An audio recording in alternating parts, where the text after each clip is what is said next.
Welcome to today's Explainer. We're jumping right into a really fascinating piece today, a blog post by Jimmy Perez that takes a deep look at the 10th chapter of the Gospel of Mark. But look, instead of treating this text like some dusty, ancient rulebook, Perez approaches it as this profound, living mirror for our own spiritual development. We're going to be exploring the very things we all naturally tend to cling to. Okay, let's dive into this because Perez hits us with a massive central thesis literally right out of the gate. The core question he poses isn't about, what good deeds we should be doing. Instead, it's this: what am I still holding on to that is keeping me from fully following God? It's a heavy question, right? Perez argues that you don't enter the kingdom of God by achieving more, accumulating more, or somehow becoming more important. The path, surprisingly enough, is entirely through surrender. We really have to take a hard look at the attachments, the fears, and the deep-seated beliefs we carry around because those are usually our absolute biggest obstacles. So to really understand surrender, we first got to understand resistance. Perez points out that Jesus constantly redirects these conversations about rules back to the actual messy condition of the human heart. And the thing is, a hard heart doesn't just happen overnight. It develops really slowly.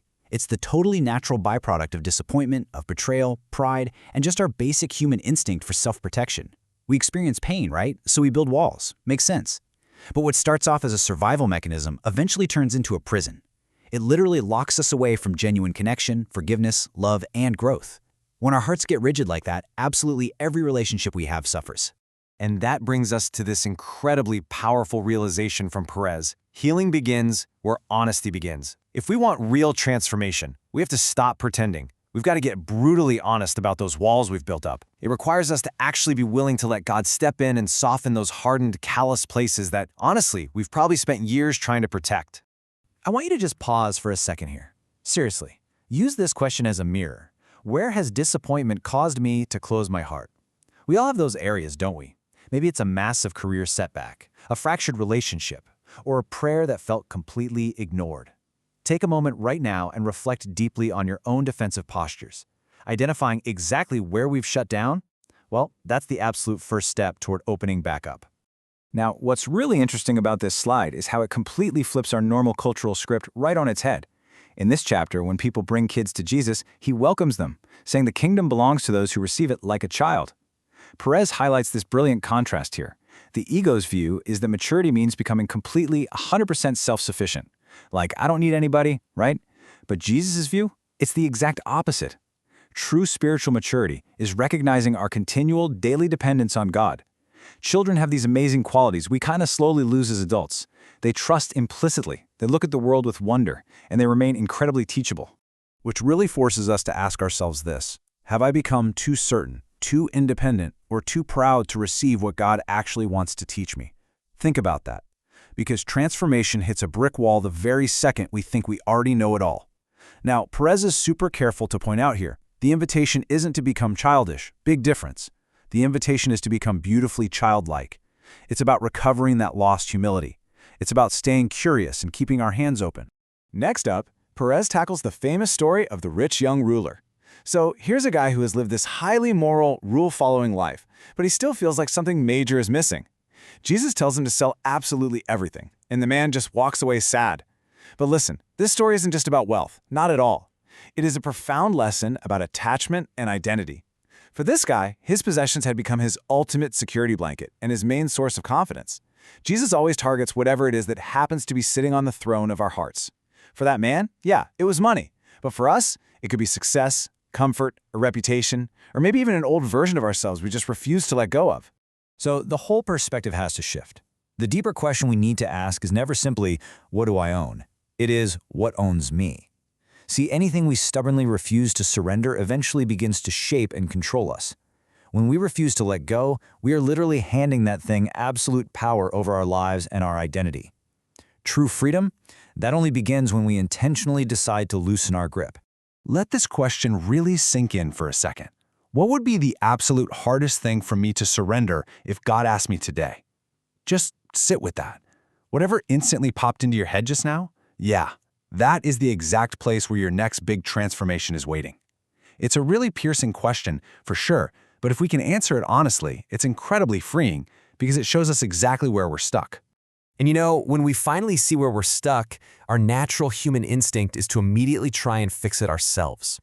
When that rich man walked away, the disciples were totally shocked, wondering who could possibly be saved if this guy couldn't. Jesus basically replies that what's impossible with man is totally possible with God. See, the ego constantly whispers, just try harder. It tells you to manufacture your own transformation through sheer brute willpower. But Grace's gentle voice says, trust deeper. Real transformation doesn't happen by clenching your fist tighter and trying to save yourself. It actually happens by loosening your grip. So, I have to ask you, are you trying to control your transformation, or are you actually learning to cooperate with it? Are you out there relying purely on your own self-strength, or are you allowing divine grace to do the heavy lifting within you? Stuff you could honestly never accomplish on your own. Don't get me wrong, growth definitely requires effort, but just as Perez notes, it always begins with surrender, never self-reliance. And this brilliantly illustrates the core rhythm of the spiritual life. Jesus repeatedly tries to tell his disciples that suffering and death have to precede his resurrection. It's a concept they really struggle to grasp, because, let's be real, they expected victory to look like raw earthly power. But Perez writes this amazing line, before new life comes, letting go. Jesus' path actually reveals a universal pattern for all of us. Before new habits can emerge, the old ones gotta die. Before real peace grows, fear has to be fully surrendered. God's way very often looks exactly like surrender, long before it ever looks like a triumph.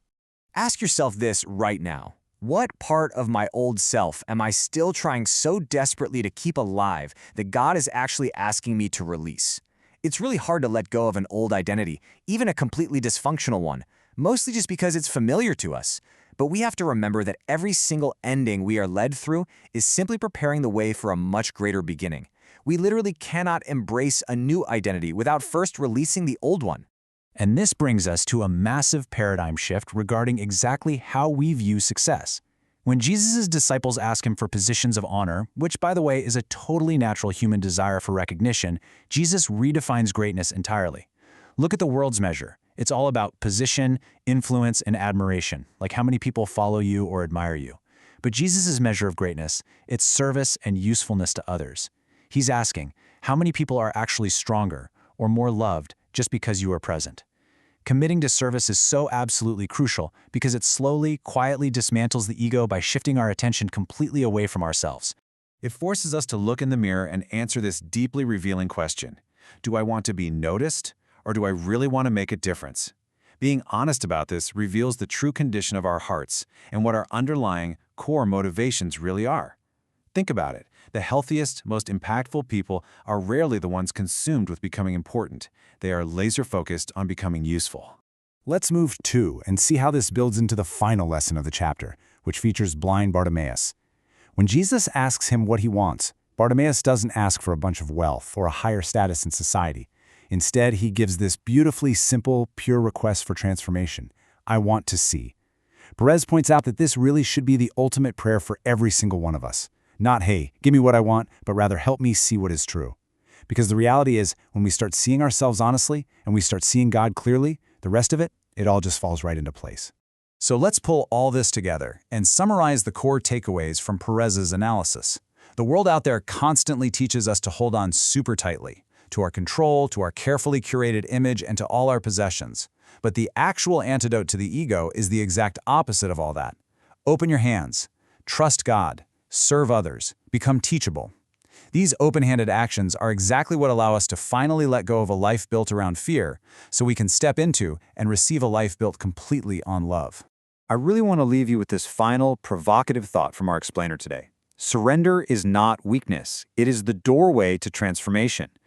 The more tightly we cling to the things that can't ever truly satisfy us, the less room there is for our hearts to actually be reshaped. Releasing what we cling to doesn't diminish us at all. It's a game changer. It actually leads directly to the absolute fullness of life we were created to live in the first place. So as you step back into your day today, I want you to ask yourself, what is the one thing you need to surrender right now in order to finally step through that doorway?